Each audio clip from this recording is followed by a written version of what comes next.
WhiskyJason here, whiskey from the viewpoint of an American in Germany tasting rare and exotic whiskeys. Today I have a German whiskey, and it's a rye whiskey. Ooh, it's a German single rye from the Westphalian. That is a brand, let's say that, over here in Germany. It also belongs to the group of malts, MOS, Malts of Scotland. And they're in Paderborn, and they found a distillery named Nordhoft, that makes the whiskey for them. All right, this is this was distilled in 2016. This was bottled 2021. It was bottled in new American oak cask, 0.5 liter, 54.2%, and 65 euros for this tiny little bottle. One of 302 bottles out there from cask number 125, and it's whiskey base number 177794. All right, now the very, very first thing I did before I actually did my video here is I went online, I typed in the history of rye whiskey, and it starts off in Pennsylvania. It's like, no, the history of rye whiskey in Europe. And then Google said, yes, in the year 2000. I was like, really? All right, so we did not make rye whiskey in Europe. Ta-da! We're basically imitating in Europe what the Americans have been doing now for 200 plus years. Ta-da! And so this is a fairly new category. So we have something called stork whiskey. We have something called Kuru up in Finland. We have something called, what are they actually called over there? I just saw the bottle again a moment ago. Wait a second. We have the bottle from Adams over in England that are doing this. And there was one other one that was also, Millstone in Netherlands. They're also very famous. They've been doing this now for, I think, 12, 13 years and so on. So this is actually, if you talk about something that's new, before 2000, you did not find a single rye whiskey on the European continent. It was unheard of. If you know of one, please tell me. I'd be interested. Now, this is a very American product. So all these immigrants came over to America at the very beginning, up in Pennsylvania, down Maryland. They would actually use rye to grow. It was hardy. It could survive the difficult weather conditions. And then along came a little bit of a hardier corn. And corn was actually something you could give also to the feed the livestock. And so, hey, perfect. And so many people switched to corn instead of rye. And then after Prohibition, basically all the rye was gone, and we just had bourbon. It was 51% corn. Yay! Everyone was happy. A little bit of rye in there for the spice. And then in the 70s and even in the 80s, there was like 1 week a year where they'd produce rye for the entire year at some of these distilleries. And some years they didn't produce it at all because it's like, oh, we got enough stocks back here. We don't need to buy it. We don't need to make any more. It's like, okay, good. And so now there's been resurgence in rye. Everyone's making rye. I love it. I love a great rye. I've tried over 50 different types of rye whiskey from Ireland, from Scotland, from Germany, from the Netherlands, from Canada, from America, and from many different states in America as well.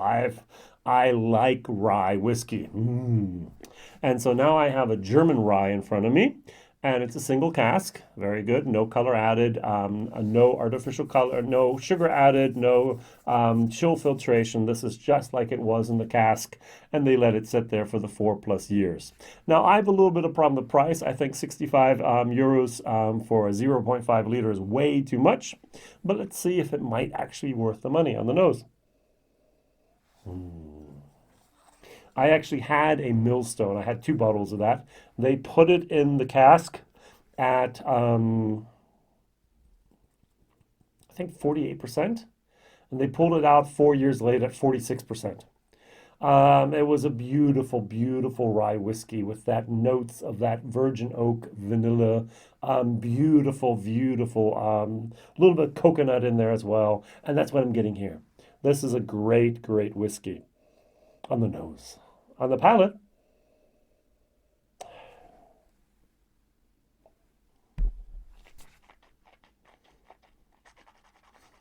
Mm-hmm. Mm-hmm. Mm.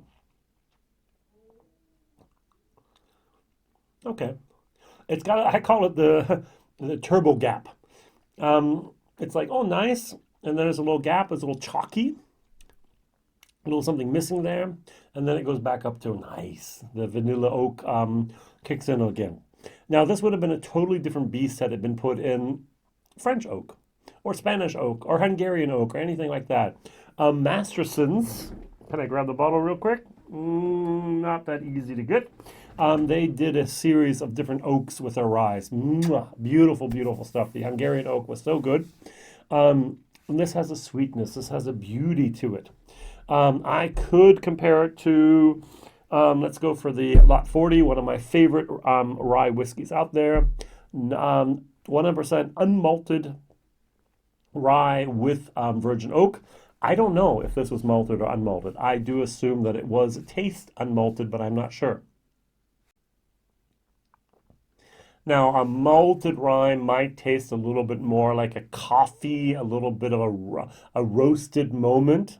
I have a whiskey here that I did a video about as well that has roasted moments in here, and I think this was malted rye and this was unmalted rye. But I have to ask. I don't know. It doesn't say anything on here at all about that.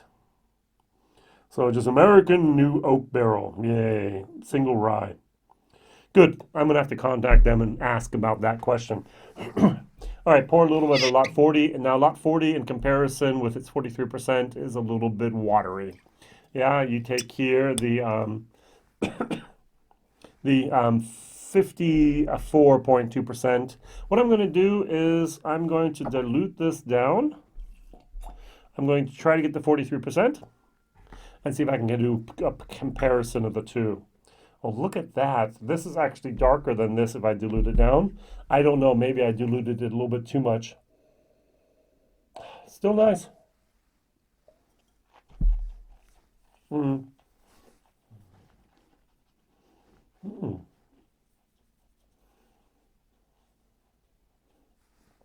Got rid of that gap there. Very nice, very nice. Good whiskey. This is actually a C++. Oh, I'm almost willing to give it B minus here. This is really good stuff. The only problem I have with this whiskey is the little gap in the middle. Put a little bit of water in it, just clears up that problem right away. Take it down to 48%. Yummy. Is the price. I don't think I'm willing to pay 65 euros. That's like 80 euros. I can get two of these for one of these. And this is the 0.7 and this is the 0.5. So, oh, I get my methanol, I get my eucalyptus, I get my rye, I get my Lot 40. I just love this smell. This is my safe place. This is so nice.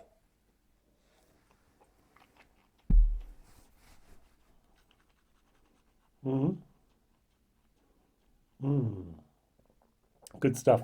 Now this is actually done on a pot still, and then I thought on a column still, or the other way around. This is only done on a pot still.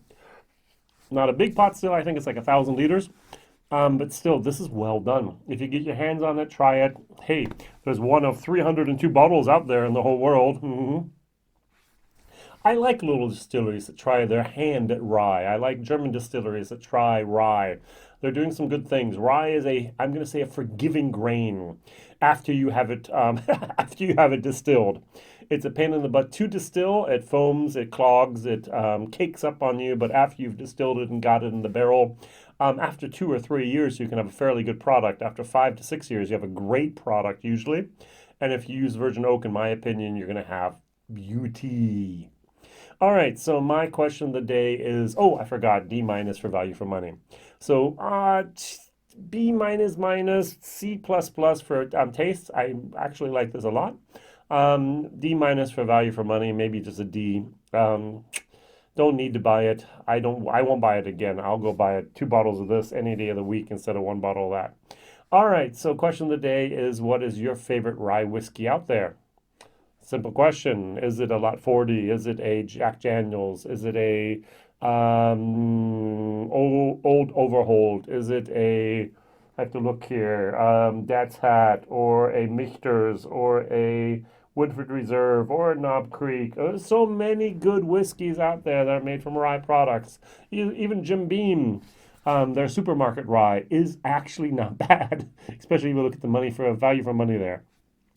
Thank you very much for watching. Whiskey Jason here. Whiskey from the viewpoint of an American tasting rare. A lot of single cask, a lot of very obscure whiskeys. That's the basis of my channel.